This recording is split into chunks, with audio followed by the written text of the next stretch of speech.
ഏൽപ്പിച്ച ജോലി വിശ്വസ്തയോടെ പൂർത്തിയാക്കി ശാന്തമായി സ്വസ്ഥമായി കിടന്നുറങ്ങുന്ന യൂസഫ് പിതാവ്. നിശബ്ദനെന്ന് തോന്നിയാലും അദ്ദേഹം ശക്തനായ എതിരാളി കൂടിയാണ്.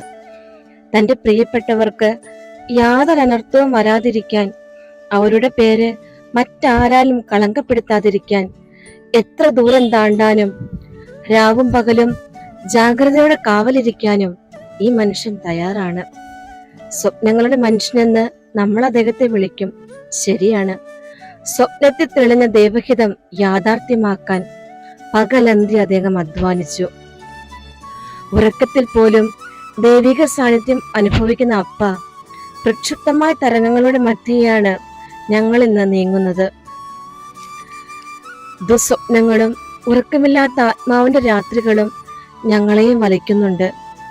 ശാന്തമായി കിടന്നുറങ്ങുന്ന നിന്റെ ആ തലയണ കീഴിൽ ഞങ്ങളുടെ ജീവിതഭാരങ്ങളും പ്രതീക്ഷകളും കൂടി ഞങ്ങൾ ചേർത്ത് വെക്കട്ടെ. ഇവയും അങ്ങയുടെ സ്വപ്നത്തിൽ കണ്ട് ഞങ്ങളുടെ കാര്യങ്ങൾ പുത്രന്റെ പക്കൽ നിന്ന് അനുഗ്രഹമാക്കി മാറ്റിത്തരണമേ.